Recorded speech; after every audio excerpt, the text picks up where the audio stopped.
Hello everyone, welcome to episode 4 of the Switchaboo Podcast. I'll be your host, my name is Alex Harding. I'm joined here by Nathan Rudge. Hello again. Steve Whiting.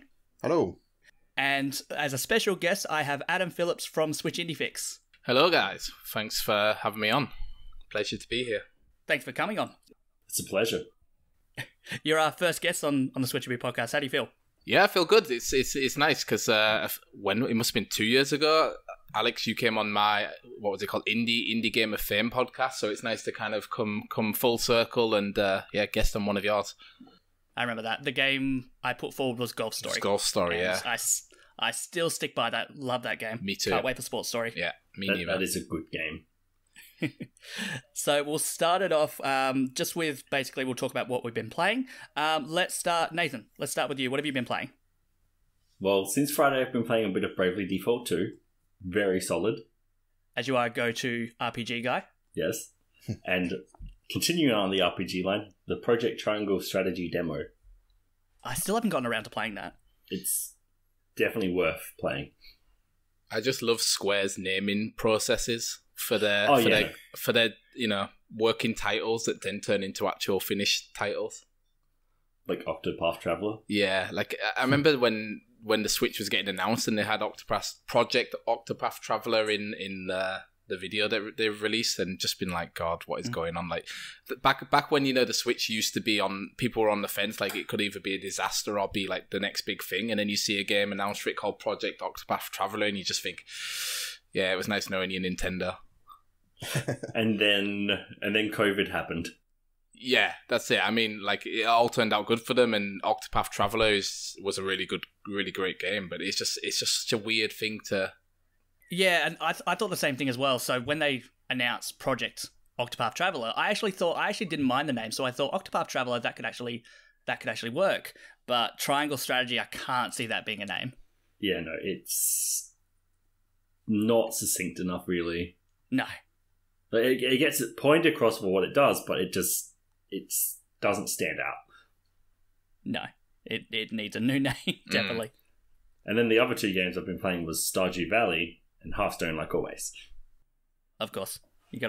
Every episode you got to put that in there. Yes. I mean, it's what I've been playing, so... Yeah. Have you played... So you're playing the 1.5 update of Stardew Valley, aren't you? Yes. How's that? It's going pretty good. Up to, I think, full of my first year on the new file. So, yeah, wow. Getting some progress in there. It's very addicting. You can lose an entire day very quickly. Yeah, farming simulators are like that. Yep. Steve, what have you been playing? Mainly, I guess, Super Mario 3D World still. Did the review for that, obviously, a week or so ago. Yeah, it's been awesome, and just I'm a bit of a completionist of games and going through mopping up the last few stars and stamps, etc. Nice, I love that game. Yeah, it's been awesome. Yeah, I never played the original first time around on the 3DS, so sorry, on the Wii U. Sorry, on the Wii U. Yeah, so it's been awesome to play a new Mario game to me anyway, and I mean it's a Mario game, so it's obviously awesome. And Bowser's Fury's been a nice little addition as well. I think it's quite a nice touch that they, did the re-release and had some original content as well, which I think I said in my review. I wish that the Zelda team did the same thing, because, I'm a massive Zelda fanboy, and I kind of get a bit tired of the kind of, regular cycles of re-releases and remakes of Zelda games. Obviously they're great, but I think it'd be nice because I played all the original games when they first came out, so to me they're kind of a bit less exciting. So I'd love them to do like a nice a new dungeon or something original, or some. I know there's the odd bit of new kind of gameplay, but there's not really any new content with the Zelda re-releases or remakes. So it's just really... the only thing I can think of with that is Link's Awakening, where you had like the dungeon editor. What is that? Was that in the remake? The Link's Awakening remake? Yeah, you could make your own dungeon. Yes, true. Yeah, I guess I see that as a kind of brand new game. So that was obviously a proper remake from scratch. So yeah, you're right. I guess what I'm talking about more is probably the HD remakes. It's more of a graphical upgrade than a complete overhaul. But yeah, you're right. I guess obviously Link's Awakening was an exception. But it'd be nice if I think that was the only one that I can think of, though. Yeah, well, I mean, like Mario seems to get a bit of the extra treatment with their stuff. Like, look at the Mario and Luigi remakes; they get that extra like add-on story content. Yeah, exactly. True.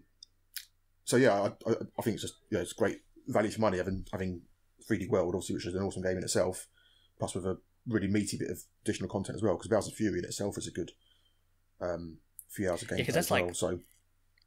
Yeah, that's like 4 to 6 hours. I've heard. I haven't played it myself. It's. And do you think the format works, Steve, of Bowser's Fury? Because I've not played it myself, but people say it's more like an open world Mario game, kind of like a bit more like Odyssey. Do you think it works well? Yeah, that's exactly it. Yeah, it's obviously more on the Odyssey side of the scale. But yeah, I mean, I prefer open world games, so for me, I loved it. I obviously loved Odyssey, obviously, and yeah, Bowser's Fury feels like a little bit of a new world from that, really. So yeah, it's great. It's done really well. Yeah, fantastic. It's kind of like the Odyssey DLC we never got. Exactly. Yeah. Exactly. But we kind of do have now. Exactly. It'd be like if they release something else with if 3D World and Odyssey had a baby. Exactly right. Exactly. Yeah. And also, what I found as well from 3D World was, because I didn't play the original release, a lot of the sound bites and kind of noises from Odyssey are in 3D World on the Switch, but I'm not sure if they were in 3D World on the Wii U, if that makes sense. So it felt like it had the same kind of sound engine that Odyssey had, which was quite nice because it kind of sounded like an Odyssey game, as in 3D World itself on the Switch. Yeah. But I'm not sure if they had the same sounds in the Wii U version, if that makes sense. But I'm not sure if they kind of retconned in the Odyssey sounds into the Switch release, if that makes sense. I don't know if you guys, if you guys have played it. There's lots of little noises that just really were from Odyssey for me, and Odyssey was the first place I heard them, but they kind of came back in 3D World. But again, I don't know if they were in 3D World anyway from the Wii U release. Yeah, I honestly can't remember. I played 3D World on the Wii U when it first came out, and then I remember, like, I played Odyssey since then, but I haven't gone back and played 3D World on Switch, especially with Bowser's Fury as well, because, I don't know, it looks... I mean, I can go back to any Mario game easily, but putting $60 down, or like 60 odd, or whatever region you're in, putting that money down on a brand new release of a game that you have played a few years back, I'm very on the fence about. Like, considering the Switch has like 6 times more install base, it makes sense for them to port it over. But for us 13 million that had the Wii U, it's kind of like it's a hard pill to swallow. Yeah, you poor buggers on the Wii U. Especially as a lot of the games have already been purchased. Exactly, because we were so starved for content. Yeah. I also think it's been a lot. It's been a lot of Mario, obviously, this last year. Like I don't know. Like I've never been the biggest Mario fan, but I got the Mario 3D collection for Christmas, and I kind of fell into the hype a little bit of like, oh my god, you have to buy it before March, otherwise it's going to disappear. And I kind of started it, and I was like, yeah, this is cool, but it wasn't really what I was looking for right then. And then and then the 3D World remakes, I'm also a bit like, I'm not really that into Mario at the minute. But I think that's it. If you you can get burnt out on Mario as well. Yeah, but I think there are people that just love Mario games, and they just love like Steve said, just 100% in them, getting everything, doing it in like a couple of days or a couple of weeks, and then just moving on to the next thing, which I think is also fair enough, and that's why they keep making these games. Supply and demand, isn't it? I suppose. They'll keep making it. It keeps making the money. Well, that's it. Most of Nintendo's best-selling games. Yeah. Steve, have you been playing anything else? Yeah. So also another review recently was Cathedral, which is more of a Metroidvania, obviously more of an indie, well, much more indie than obviously 3D World. Which is it's a Metroidvania. Kind of it's published by Elden Pixels, who developed the Hour games, Hour's Awakening and Hour's Legacy. So I was quite excited for it because I really like the Hour games, and it's really good as well. Really enjoyed it, and I'm a big Metroidvania. It's probably my favourite genre at the moment. I'd say Metroidvanias. I'm a right sucker for a good indie Metroidvania. And this was one of them. Yeah, very good. So so Nathan's our RPG guy, and you're our Metroidvania guy. yeah, I guess so. Yeah. yeah, so that's also been awesome. Same thing with that. Obviously, with a lot of Metroidvanias also have a bit of a completionist element to it. Get 100%, getting all the secrets and finding all the little bits and bobs. So yeah, really enjoyed that as well. And then lastly, you're playing also Hitman 3 on the PS5. I know not the Switch, but I'm actually not sure. I was going to ask you guys if you knew how Hitman 3 on the Switch has been received. I've not seen any kind of reviews for it in terms of cause the whole cloud system. I'm not quite sure how it works. Or yeah, I mean, I can't speak personally because us in Australia, because our internet's so bad, we actually don't have the option to buy it on the Australian eShop because that's just how bad our internet is. But I've heard from other outlets that it's okay if your internet's like incredible. However, there's been many moments where like the input doesn't go in, like, or it doesn't register the input, so you could be going straight. It's kind of like drifting, but times 10 in a way. So he just keeps going straight, and he just falls off a cliff or something like that, or just runs into someone. okay. Yeah. So it's So tricky. it's just initial D. Pretty much. And I think it's such a weird, like, I think it's cool that they do these cloud games, but I think it's for such a small niche of the market that like the gamer market, because it's like, you know, like you said, Steve, like you played Hitman 3 on PS4 because it's a game that I think most people want to see on their TV looking as nice as possible. But it's kind of cool for the people that maybe they only own a Switch and they really want to play Hitman or Control or Resident Evil, and I can't remember if there were more cloud games. And it's cool that it's there for them, but it's like you say, like the only people you hear speaking about them are really big outlets that test them, and really like hardcore Nintendo fans that only own a Switch and they're playing Hitman on their Switch Lite. So yeah, I think that's a really good point.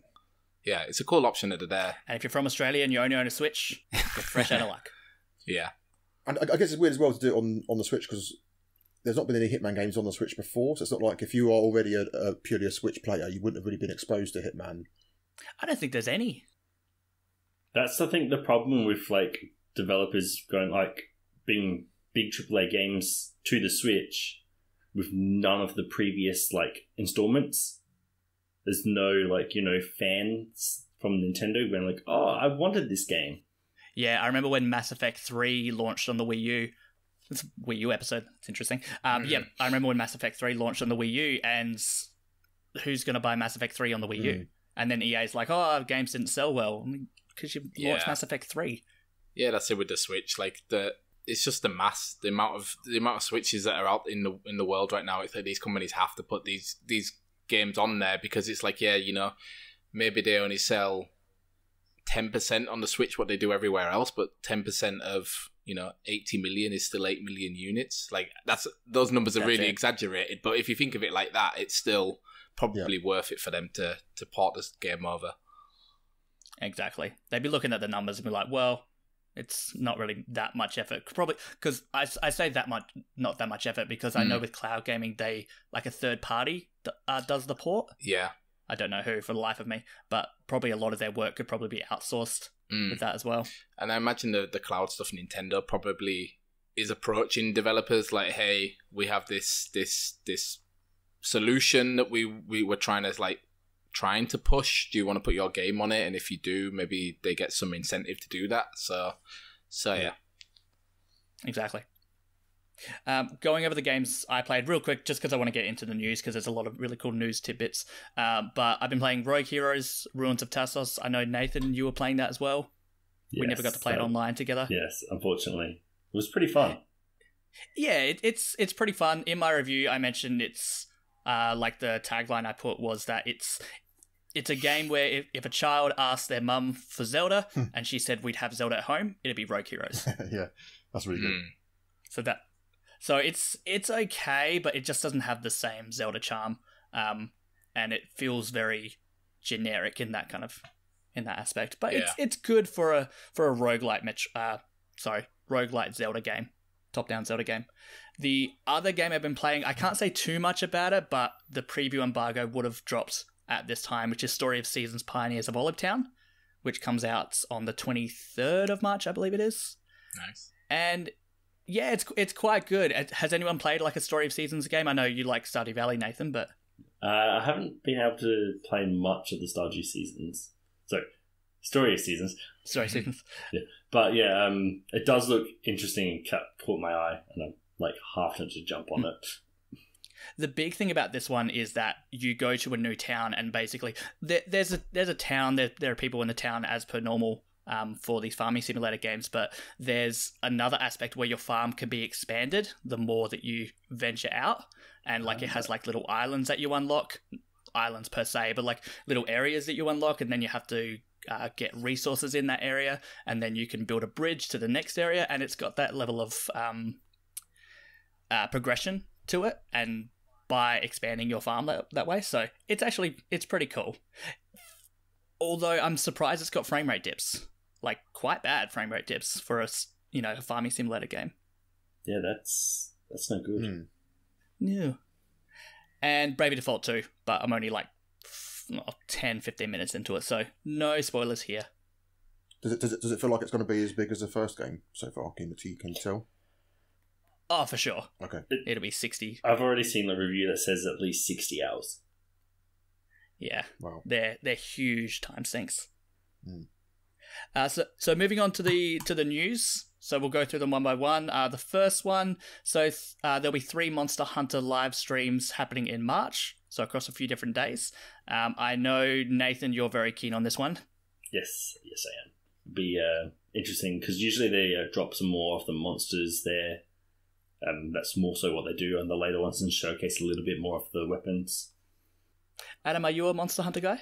I always want to be a Monster Hunter guy.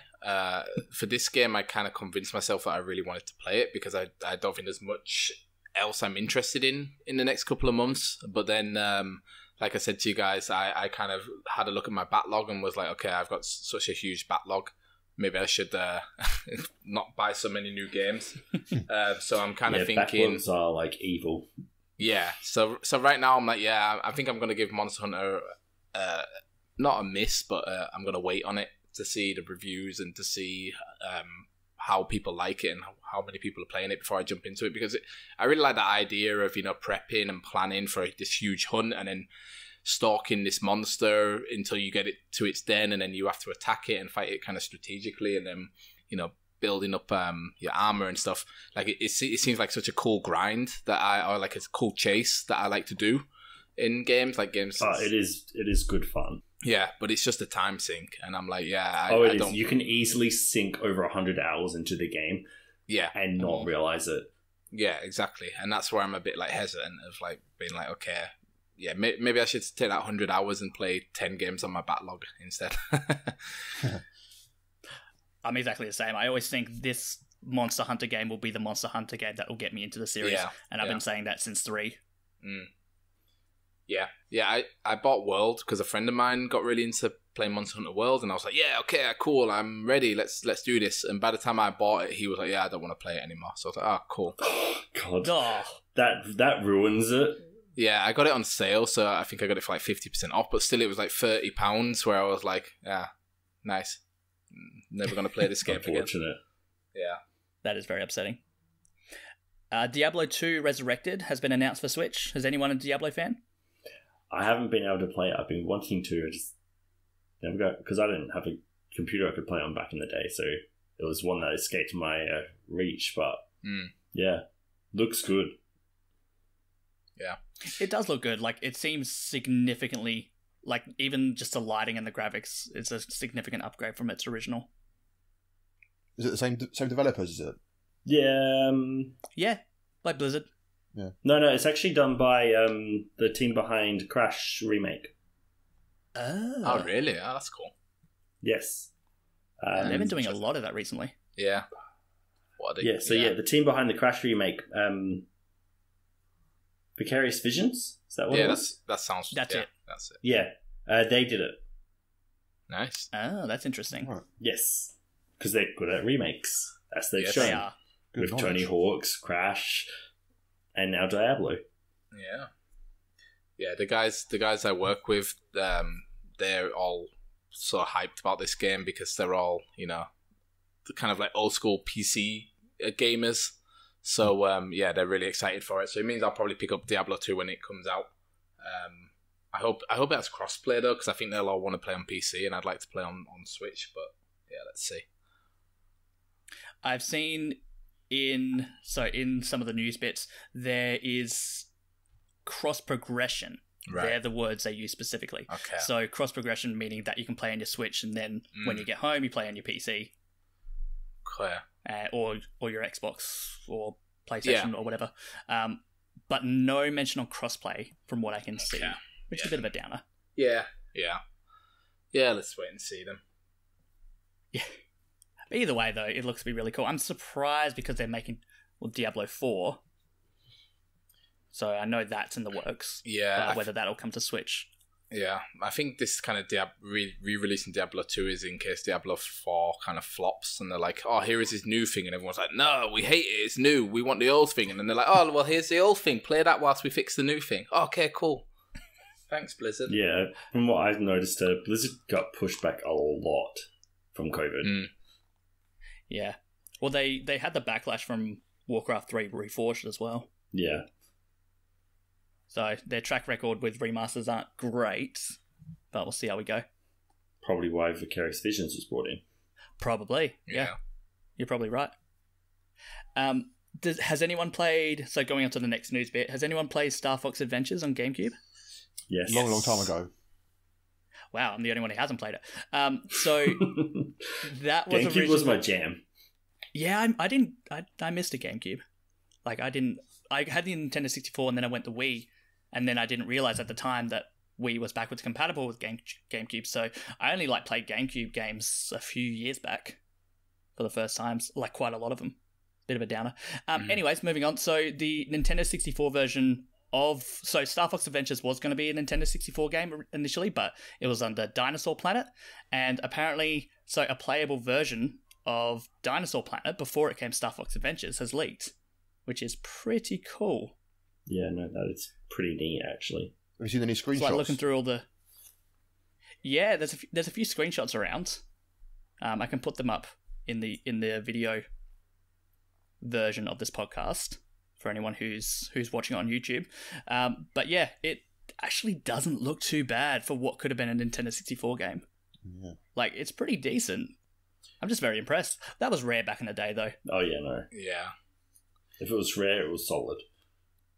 Yeah, I don't know. This story, I think it's an interesting story because to me, this just looks like, okay, this is like a prototype for a game that they ended up releasing on the console after and probably making it a better game for doing that and looking better visually. I think it's kind of cool that there is this history in this and in the gaming industry, this kind of history of how games are made is usually kept under lock and key. I kind of remember Dinosaur Planet was hijacked. Basically, Nintendo goes, "It's a Star Fox game now." Pretty much. Yeah. They said, "Oh, we have a Fox character." Yeah. Which is Nintendo enough. like to do that with Rare. Yeah, and I mean, I don't know, Star Fox Adventures. I think it was the game that made me buy a GameCube. Now that I'm thinking about it, and then I got to playing it and was kind of a bit like, yeah, actually, this game isn't that good. Isn't as good as I thought it was going to be. But that might just be that back then. Because I think the GameCube was my first ever Nintendo console, and then I just played so much random stuff on it, just totally random stuff that I got. I think I got some bundle with it where I got 6 or 7 games, and the games were all just like I said, totally one was the Dark Allegiance game, and then there was a Die Hard game on it, and just really just weird stuff, no Nintendo stuff. So I kind of have a bit of a sour taste with the GameCube. But then a few years ago, I bought a new one. I bought one off eBay and bought all of Wind Waker and Pokemon Colosseum and all of these classic Nintendo games and played them on it. And then I was like, all right, this console was legit. Was that Die Hard Vendetta? I can't. It might have been I think all I can remember was the case was red, all blood red, and it just said Die Hard on it. Was it first? I think was it first person? Yeah, it was a first person shooter. Yeah, Die Hard Vendetta. I had that. It's quite good actually. Yeah, it was good, but it's I don't know why I bought it. Like I said, I think it just came with the console. Yeah. I mean, talk about Rare's. Never heard of that game before. Those screenshots of Dinosaur Planet. I think what I found with Rare back in the day was they were so they're really good at making basic graphics look really good. If that makes sense. They're really good at getting the most out of their graphics. They really pushed Nintendo 64 to its limits. Yeah. I mean, didn't they have to make the expansion pack just for the DK game? Yep. Yeah, it's just insane. Like, and they try to do other things, like if you know of the stop and swap feature that they tried to do in Banjo-Kazooie and Banjo-Tooie, like they thought outside the box all the time, and that was when they were in their heyday. And I feel bad for them because, Nintendo were very, on the back of their necks, like obviously with Dinosaur Planet made into Star Fox, and then they went over, then they were bought out by Microsoft, and we all know how that went. They became a Kinect developer. Exactly. So I feel bad. I honestly feel bad for Rare, because like their history, they had so much talent under there, which is why I like following Playtonic so much now. Don't Rare, aren't they in charge of the pirate game? Sea of Thieves. Sea of Thieves. Yeah, that's the one. And they have like another, like it looks like an RPG or action RPG coming out soonish, which looks kind of cool. Everwild. That one looks really good. Yeah. Everwild, you're right. Everwild, that's right. Yeah. I got my Series X last week, so I'll be first in line for that one. Yeah, 2 days before my birthday. It was very exciting. Cool. It's almost like they knew. Moving on, so Miitopia was announced in the Nintendo Direct, so that 3DS game is coming to the Switch. Turns out Grezzo is actually behind that. If you're unfamiliar with who Grezzo is, they did the Ocarina of Time and Majora's Mask 3D remakes, and the Link's Awakening remake as well. So they're porting Miitopia over, which I found really interesting.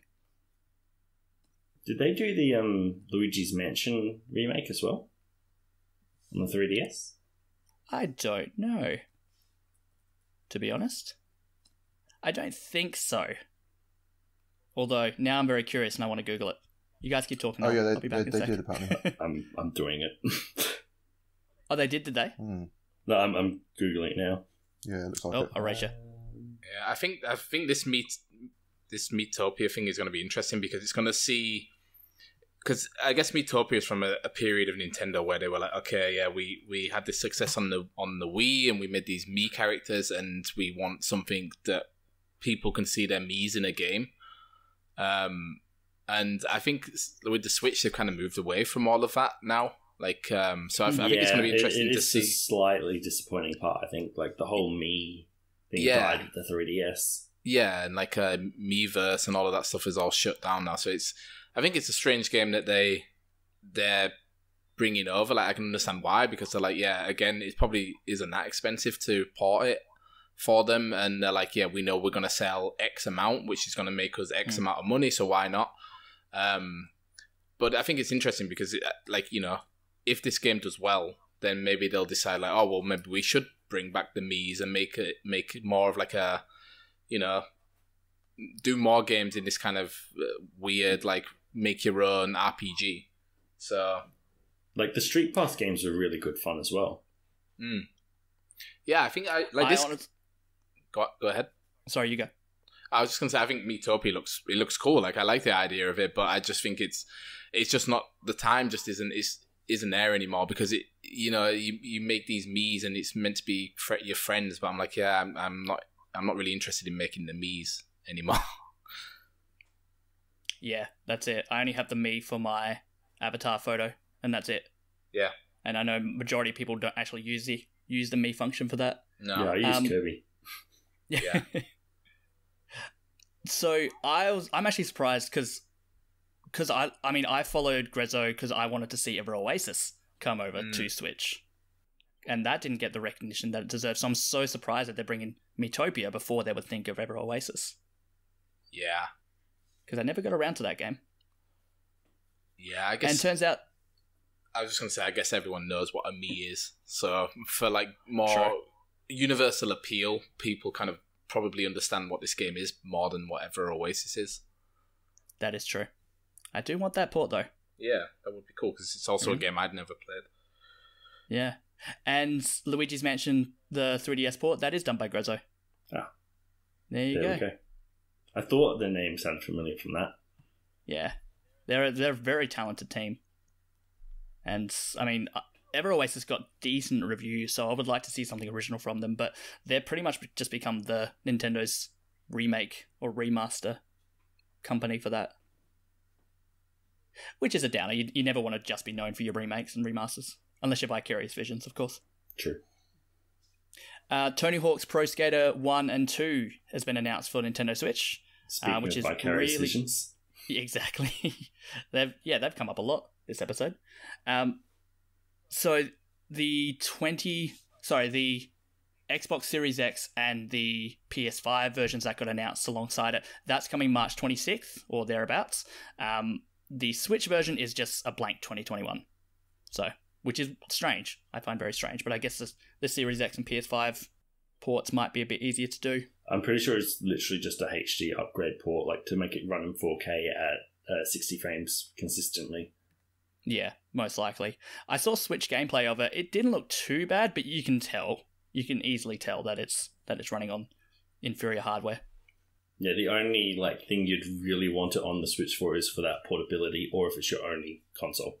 Exactly. Why are Switch ports What are you saying, Steve? Why are Switch ports a bit more difficult? Is there a technical reason, or? They're I think there is. Nintendo runs on a different engine. Of course, yeah. Yeah. And they do their own thing. And obviously it's not as powerful as the other systems. Yes. Yeah, makes sense. So if you're going to make a game for something, especially if you're making a base, let's say PS4 and Xbox One game, when you port it to Switch, you have to downgrade it from there to get it over. Exactly. But I'm excited for them to come over to Switch. I'll probably end up playing it on my Series X because it's all shiny and brand new. But I don't know. I think that's still fantastic for it to come over, and most likely that version is probably going to sell the most anyways. Yes. Yeah. Or thereabouts. Yeah, I could see that too. Although the PS4 and 5 version might as well because of the whole nostalgia of it being on the PlayStation. True. I did play it on PS1 back in the day. God, that soundtrack is amazing. Yeah. Yeah.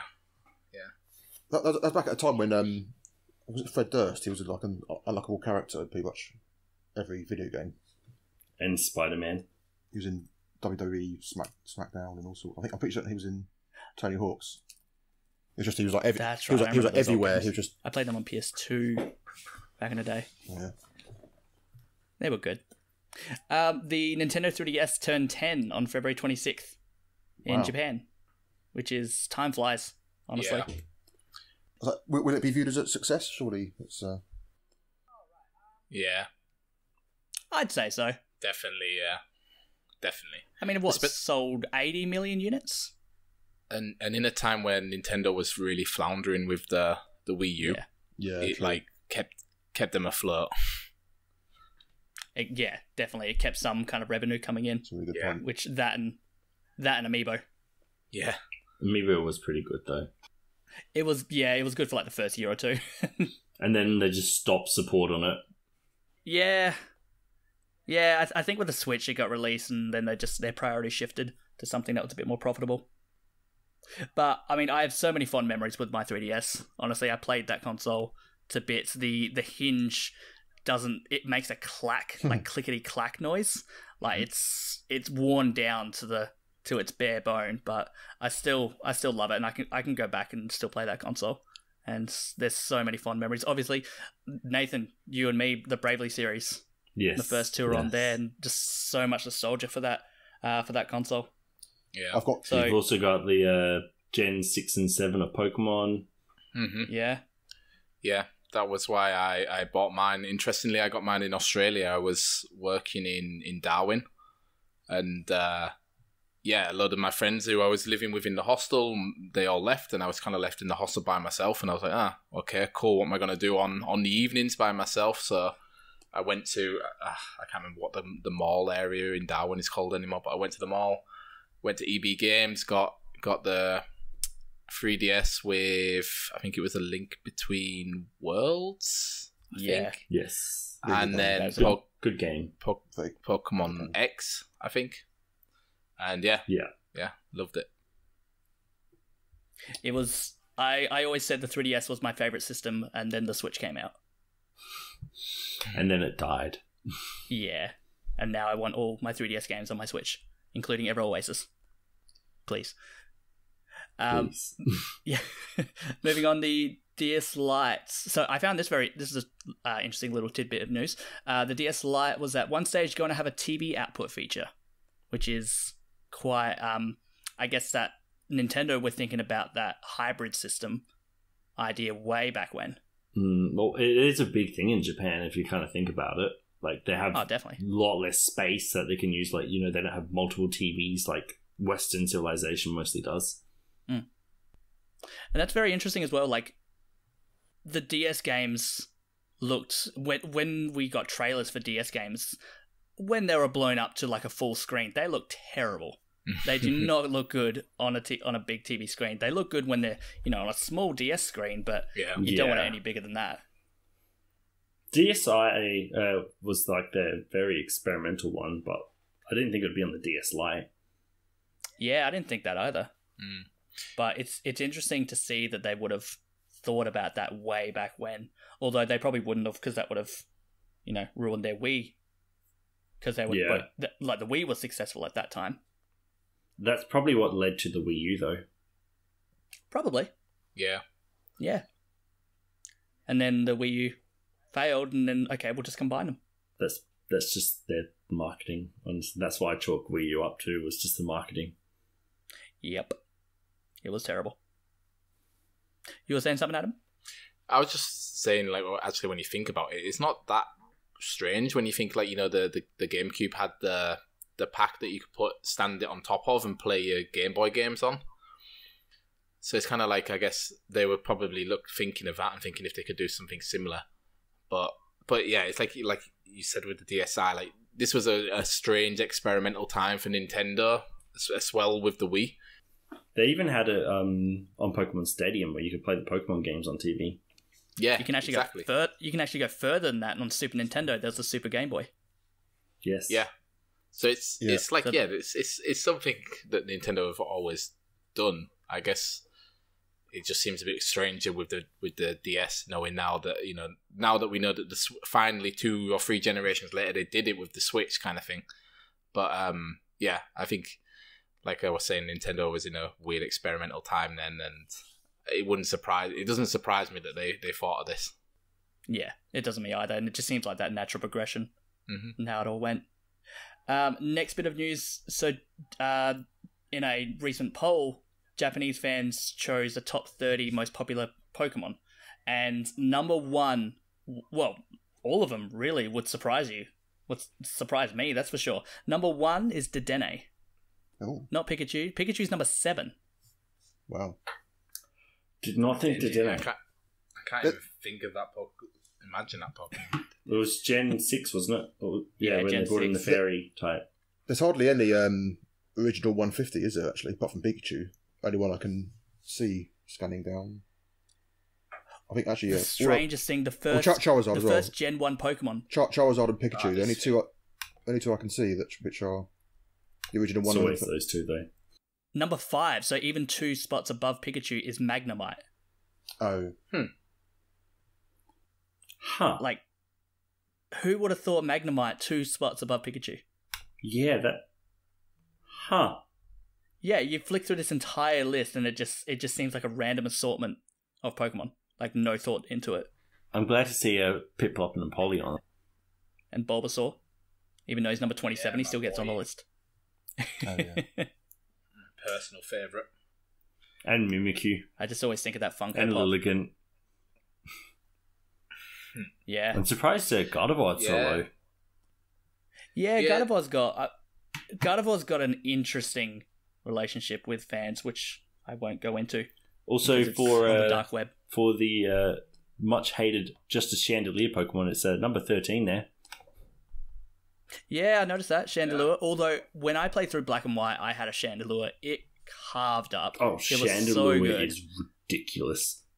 Yeah, because it's special attack and it's fast, I believe, as well. It's not fast, but it's like its special attack is just so high. Yeah, it was ridiculous. So I do remember playing through Black and White with Chandelure, and I can see why it's high, because it is a great Pokemon. But yeah, like just Flygon 8 spots above Charizard. Yeah, but Flygon is like almost like a meme how popular it is. I think especially with like people playing online. Like there was like a story that it was in the last 3 games they were gonna make it like, you know, like it was meant to have a mega evolution, and then it was meant to do whatever the next gimmick thing was, and it never did. And then in Sword and Shield it was also meant to get like a Gigantamax, but I can't remember if it did or not in Sword and Shield. But yeah, there is some like story on why Flygon is like the most snubbed Pokemon there is by Game Freak, but one of the most beloved Pokemon by the fans. It really should have got a Mega Evolution. Yeah, I could see that. But it also, I think it shows like, you know, and I guess we'll get into it a little bit later when we talk about the Pokemon presentation. But I think it's kind of like a mistake that we make as Pokemon fans that were like the OG fans, where we think, oh yeah, you know, Gen 1 and 2 is like the creme de la creme, and how could you argue any other way that any Pokemon since then are better, because we have so much nostalgia for it. But there's like so many different ages of people that have played Pokemon that are also now like adults, that also every generation was the first generation for someone. And it's as someone who's been playing since Gen 1, Gen 5 is my favourite. Yeah, which is cool. But like that's it. I think that's the thing online is that, like, at least I don't know, people still think that Gen 1 is perfect and you can't get it better than it. And yeah, it's definitely not. No, exactly. Especially when you look at the original red and greens. Oh god, yeah. It's so buggy. So buggy. But it's interesting. It's kind of cool to see, and it's also like before the job I do now, I worked as a kindergarten teacher, and like Pokemania was massive when I was working there, and it was also interesting for me to see it, these young kids talking about Pokemon like how I used to when I was in school and playing. You know, they were playing like Let's Go Pikachu and Let's Go Eevee, which people, you know, hate those games, but it's kind of like, well, those games aren't meant for us. They're meant for like 6-year-old kids, and seeing them get really into like Pokemon cards, and that's probably why I can imagine that if you Google some of these Pokemon as cards, they're probably quite like, you know, they're like a GX or a V or a V Max, and maybe that's why people voted for them.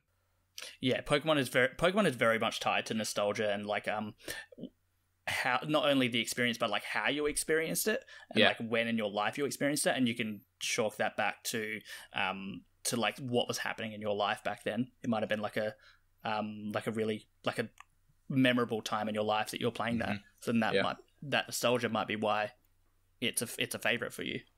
Yeah, exactly. The old Pokemon Digimon debate. Oh, Pokemon, hands down. Definitely Pokemon. Yeah, for me as well. Yeah, I love Digimon, don't get me wrong. Or only the first season. It got weird after that, I reckon. But always Pokemon, hands down, even at the time. I was driving yesterday, and the DJ on the radio played Pokemon theme tune just because it was the 25th anniversary, and it's such a good song, and actually objectively, like, it's just written so well. It could easily be like a number 1 hit by some. It's just an absolute banger. I was sitting in my car. It's the only time a dubbed intro was considered really good. Yeah. I don't know if Alex remembers the old One Piece rap. Let's not bring that up. Let's not talk about that. I try not to think about it. 4 kids had control of One Piece, but 4 kids also did Pokemon, so. Yeah, but Pokemon was aimed at children. Well, you know, like a younger audience. One Piece is like a teen, young adult audience, and I just try not to think about it. Why would you bring that up? Moving on, Octopath Traveler sold 2.5 million copies, which I don't know. I like seeing that, and especially for a JRPG. Yes, it's good. I would say it needs more attention than that. It does. But, you know, each of their own, though. I mean, it is a 60-80 hour JRPG. But it's a really solid, like, 8 different stories which then converge. It is. And like everyone's looking forward to Project Triangle Strategy. Nathan, you did the preview for that as well, for the demo, and you quite liked it. I haven't played it yet, but as I'm definitely much more of a turn-based RPG guy over a strategy RPG, so I actually got a little disappointed when I saw Triangle Strategy went for the strategy, for lack of a better word, strategy RPG route. But even still, I think the HD 2D series deserves a lot of praise for what it does. Moving on, so obviously we want to talk about the Pokemon Presents presentation. So that was a huge part of the news. What do you guys think of Brilliant Diamond and Shining Pearl? Yeah, I mean, it's I don't know. I think it's kind of maybe giving Pokemon fans what they said they wanted, and then when they gave it, they were like, no, we don't want this. We want something else. Like, I think it's cool that how they've remade it. I'm not a fan of the like chibi kind of characters, but that's what I was going to point out. The chibi art style just doesn't work. But that's it. It's like that's the problem. Is like the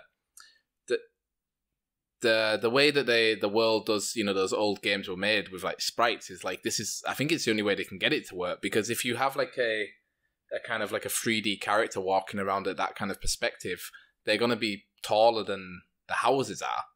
So I think that's why they've had to stick with this chibi look, because it's like, you want your character to be about the size of the door.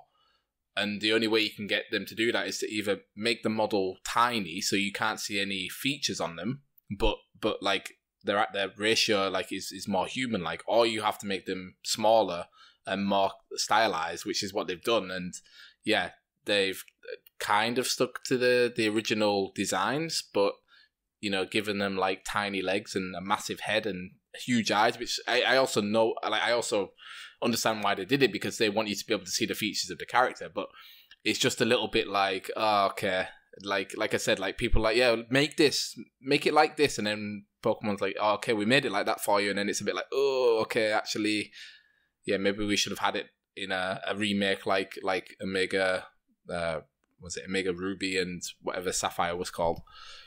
I think they should have done it more like the Sword and Shield games.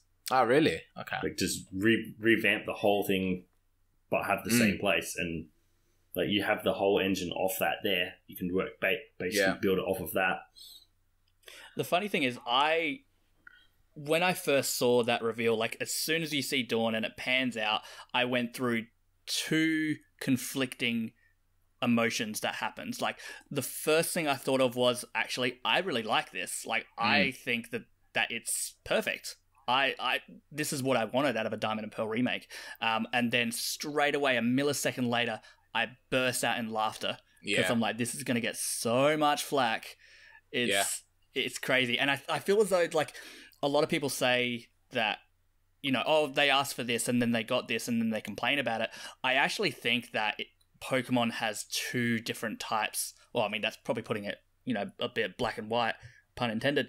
But it's probably being, so there's two separate audiences where one wants, the Sword and Shield style, where the other side wants the chibi style. So when the chibi style audience gets what they want, the Sword and Shield audience pipes up, and there's never a balance. So I think this presents, obviously, with Pokemon Legends, I think they both got both audiences got what they wanted, but the Pokemon fan base is a bit toxic, so to speak. I mean, look at the reception Black and White got when it first came out. Oh, we hate this. Oh my god, I love it now. Yeah. I don't know. I think with the remakes, the Diamond and Pearl remakes, it's just a little bit. It's a bit jarring, and I think it's kind of like they could have done it like this. Could have been like the whole style. It's like, then they could have made the models for the Pokemon also kind of chibi, more chibi like. Where I think the thing is, the Pokemon still look like they're from Sword and Shield, but the overworld sprites are chibi styled. Yeah, and I think that's where it's very jarring for everyone. It's like, okay, we have these chibi characters, cool, but then when you go into a battle, the characters look like the characters from Sword and Shield, and the Pokemon just look like the generic 3D models that they've had since X and Y, and I think they kind of, that's where they've missed it. Is like they could have made this like a really cool, like stylized game, kind of like Link's Awakening, but instead they're like, well, we have to have chibi characters because of how the perspective works, but we still, in the battles, they're still using the same models that we've used for ages. So I think that's why people are a bit like, meh, what is going on here? Yeah, I can see that. Even still, we had Pokemon Legends Arceus. What did everyone think about that? It's intriguing. It's intriguing, yeah. It's, I don't know, like, I could still see this. I could see this game never ever releasing.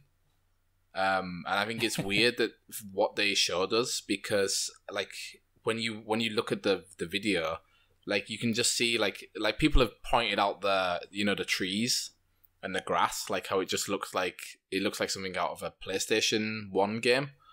People are very obsessed with Pokemon trees. Yeah, but it's like when you look at the Pokemon, like the Pokemon, their animations are missing frames and stuff, and it's just like, yeah, what was it like? Chimchara's only 2 frames of animation. Yeah, and also the Bijou is supposed to be swaying, and it looks like he's like jerking around. It's just so weird that they showed us this, because I think they could have had like a really nice animation where, you know, how they did with the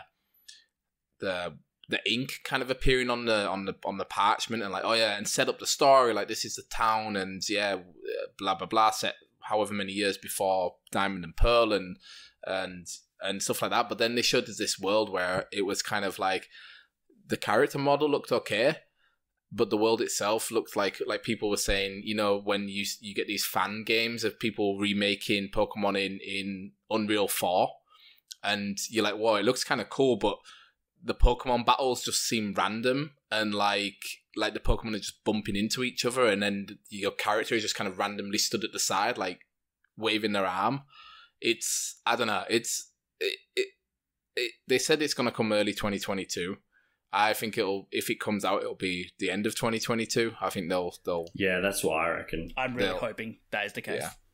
I think because, I mean, it's still early for them. I think they've got like probably another year and a half at least development time. But from what I saw, I was a bit like, okay, this looks like something where they were like, here's a proof of concept. Like, here are the Pokemon spawning in the world. They're stood still. Here is our prototype for how you catch them. Here is how the world is going to look. But it's not really something I feel like they should have shown us. Like, I think it was more something that maybe it's basically the expansion of the wild area. Yeah, but worse, I think. At least in this state. I reckon their hand was probably forced, so I reckon they should not have showed that to us yet. But I think they would have thought that as soon as we showed the Diamond and Pearl remakes, they kind of had to show it. So I think that's where that train of thought went. Maybe. But yeah. In an ideal world, I don't reckon they should have showed us just yet. No.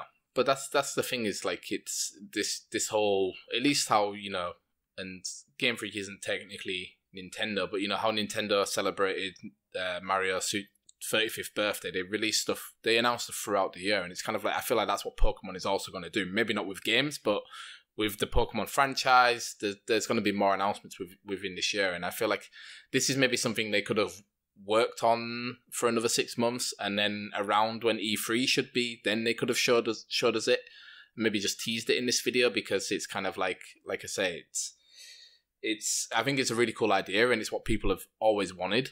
But there's a reason that this type of game hasn't been made before, because it's not, I don't think it's as simple as people think it's going to be.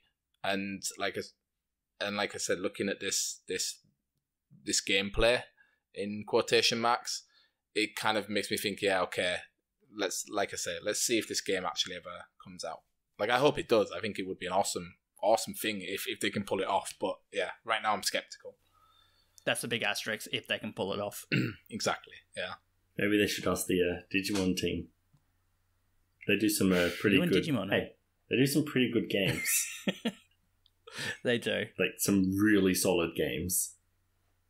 Isn't that mainly Bandai Namco? Yeah, because they own the rights to it. Well, they're doing new Pokemon Snap, so they're probably busy with new Pokemon Snap. Yeah.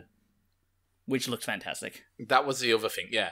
Pokemon Snap looked amazing, and I know it's like an on-rails kind of very linear, very staged game. But you look at that world and what all the Pokemon are doing, and you think, oh, this looks so cool. And then you look at the world from the Pokemon Legends, and you're like, this is like totally empty. Like there are Pokemon here, but they're not doing anything. And that's the thing. It's like, you know, if they could get an open world that looks similar to the world that they have in Pokemon Snap, I think then, you know, this Pokemon Legends thing is going to be like industry changing. But I don't think it will be. I think Legends is also suffering from being on Switch, to be honest. I think a Switch Pro would be perfect for it, and I think that's the evolution of, you know, that they want to take the Pokemon series and, you know, all the third-party games that are coming to Switch because they feel like they have to. I think a Switch Pro is just becoming more and more pressing now. Oh, you mean the Super Nintendo Switch?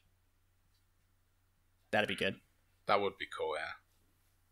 Yeah, like I think so too. Like obviously the Switch now is 4 years. It'll be 4 years in March, right? Yes, 4 years in March. Yeah. So it is getting up there. Yeah. Tomorrow's March. Yeah, right. But again, like you look at previous games, like you look at Breath of the Wild that came out in 2017. You look at like the Xenoblade games, even like the remake of the original one, and those worlds are also like big, expansive worlds that they're not necessarily full, but they at least I feel like have a lot of character to them. Adding, you know, Breath of the Wild was shown off, like looking more complete than this as well. And it was a Wii U game. Yes. Yeah. And that's what I mean. I think you're right. Like I think the Switch does need an upgrade, but I also don't think for some of these games that, like for Legends, I don't think it's like they need the Switch Pro to make the game they want. Like, I think they can make the game they want. They just don't know how to do it. Yeah. And Game Freak always seems to be like 5-10 years behind. Yeah. But yeah, let's see. Like I think it's really cool and really brave that they announced it because it's like I say, it's what everyone has wanted for years and years. But again, like I said before, it's cool like having a fan theory of like, oh yeah, you should make this game because X, Y, and Z. But then actually making that game might not be as easy as you think it is. And yeah, let's see. I hope it comes out and it's really good. I think we all do. Absolutely. Moving on to our next segment, so we're looking at the Indie Roundup. So this is just a short segment where we just highlight a few indie games that are coming up, maybe that deserve a little bit more attention than they're getting. The first three actually all launch on the 4th of March, so being Gnosia, Kill It With Fire, and Sea of Solitude. So Gnosia, I know, Nathan, you've had your eye on this one for a bit. Yes. So it's kind of like Among Us. But a visual novel, wasn't it? Yeah, like in a visual novel style. Looks creepy as well. Yeah, no, very creepy. So if you like the Among Us kind of gameplay, like where you're kind of suspecting someone, like there's one person odd out, but in a visual novel style, that might be good for you with an anime aesthetic. We've got Kill It With Fire, which is a first-person, I guess you can call it a first-person shooter, but you're trying to kill spiders. Ooh. So that's very, very fitting. that trailer really, oh dear. Not a fan of spiders. I know. Just for context, I put it in the Switchaboo group chat, and majority of people said, "Too many spiders, not for me."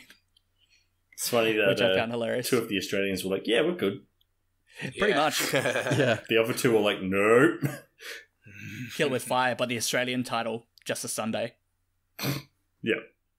Just a Saturday afternoon. Just country living. Exactly. Sea of Solitude. This one got announced a few months ago. I've been keeping my eye on it. It's kind of like a third-person adventure.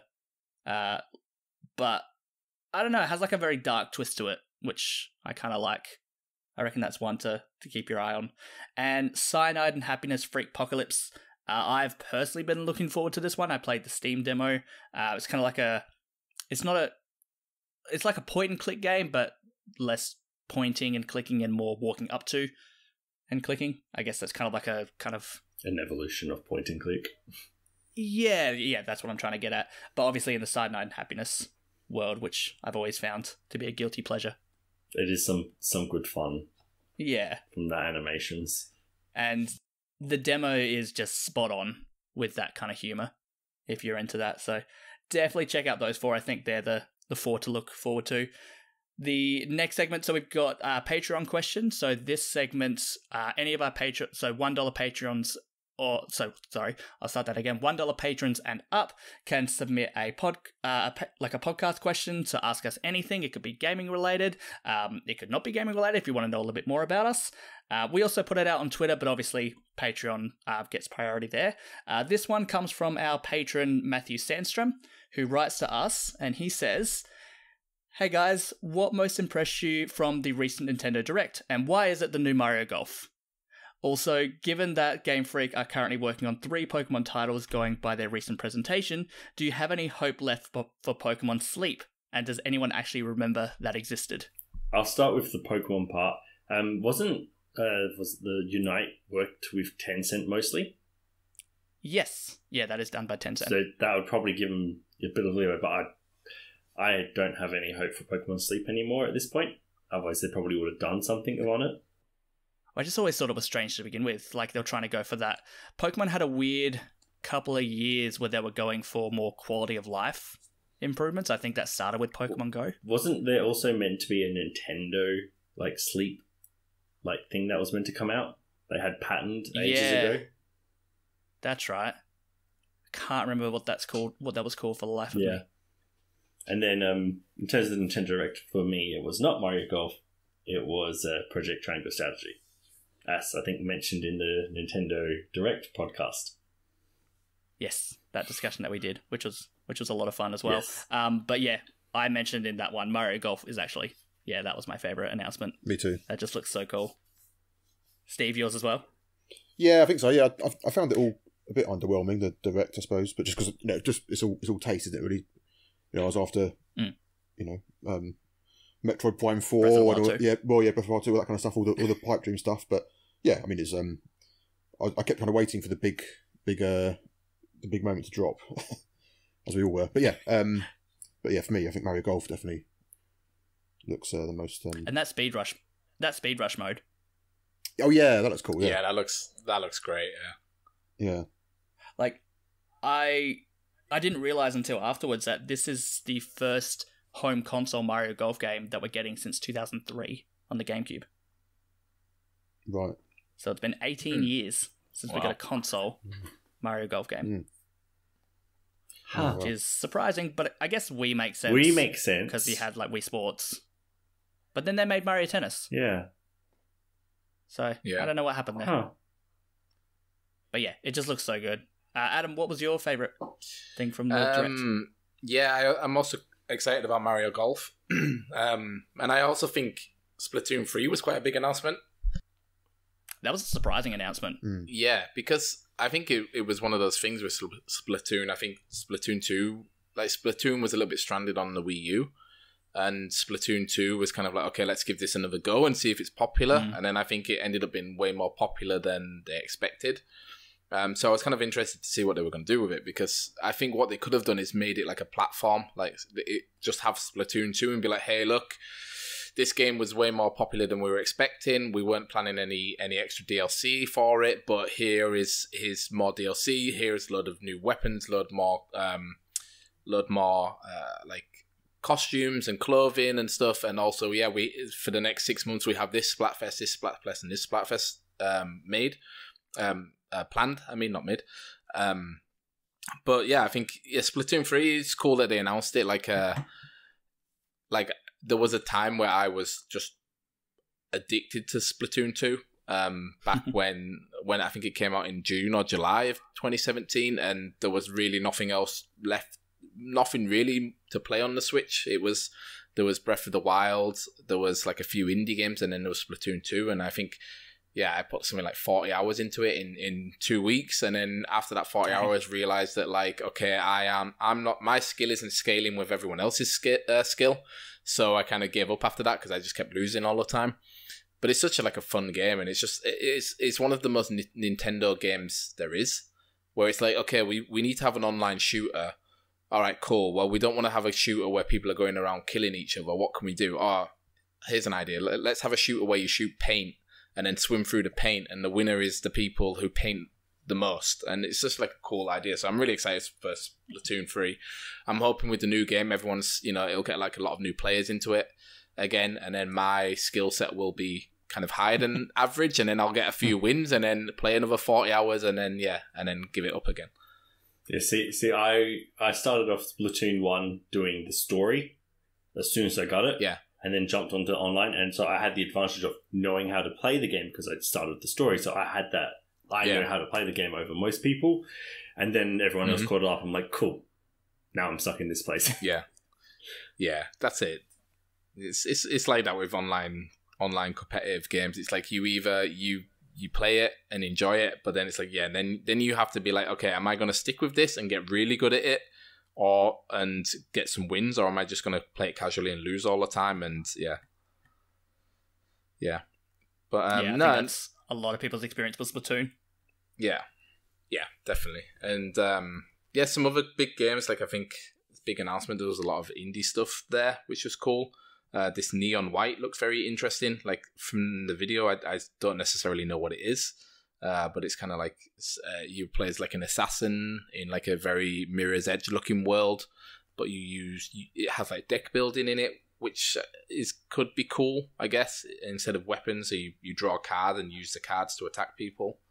I just feel like they've thrown genres into a hat and then picked 3 out. Yeah, and that's what they've gone with. And it's like, and then it has this like very anime kind of art style too. So it's but I think it's published by Annapurna. I think yes. Yes. Right. So they usually know what they're doing and they pick very unique games. So usually if a game is published by Annapurna, it's worth looking at because they do publish really good games. So they do. So the surprising thing about that though, the same developer. So they're the developer that made Donut County. Oh, really? Oh, I didn't know that. Yeah, which is completely different from totally different. From that. Yeah. Oh, that's cool. That makes me want to play it even more, though. Yeah, I love Donut County. That was a very good game. Me too. So moving on to everyone's favorite part of the podcast, we play Name That Game. So Nathan, you're a veteran when it comes to Name That Game, but for Steve and Adam, this will be your first time. So basically, in Name That Game, I have a video game that only I know about.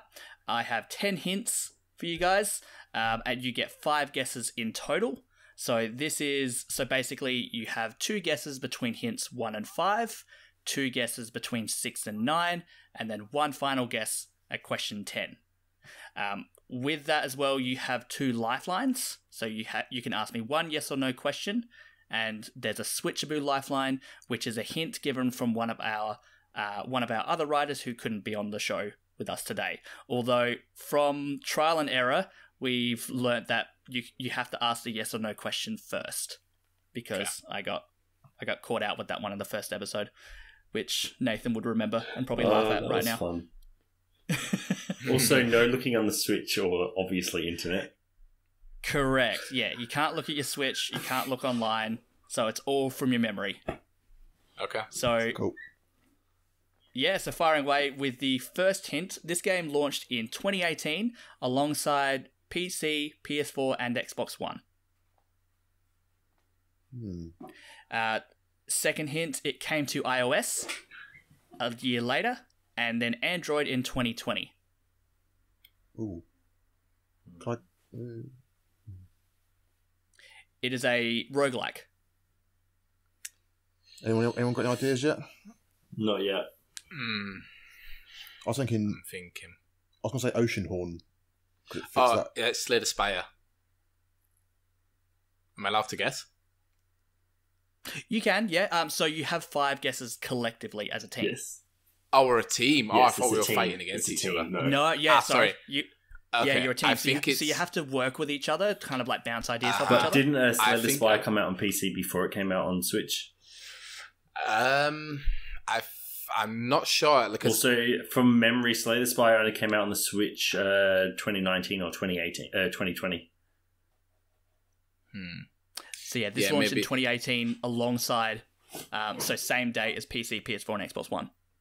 Okay. Yeah, because I know on PC it was on there a while before, but it wasn't. It was in beta, so I don't know when their official Yeah, so I think you're right. The Switch was like either early 2020, which I don't think it was. I think it was late. No, I think it was early 2019. Yeah. Yeah, I think it was March 2019. Yeah. Good game though. So next hint, So a it has roguelike. it has no co-op or any multiplayer, so it's strictly single player.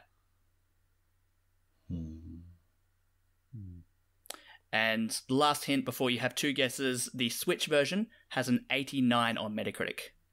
Okay, I have an idea. Okay, I think I also have an idea. I was going to say Binding of Isaac Rebirth, was it? No, that came out in 2017 on the Switch, and it was out on Steam long before.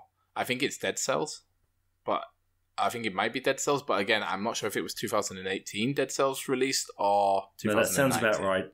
2018. I mean, we can use one of the guesses to do it. Yeah, go on, Adam. I think sounds a good shout. All right, then we'll lock in Dead Cells for our first guess. I think that has to be a new record. Oh, You got it. Oh, really? Oh, nice. Dead Cells it is. I didn't even get to do the Switchaboo Lifeline. James sent a recording of his hint and everything. James is going to be upset. Adam's too good. Yeah. I mean, you can still play it. He is. Nah, that's okay.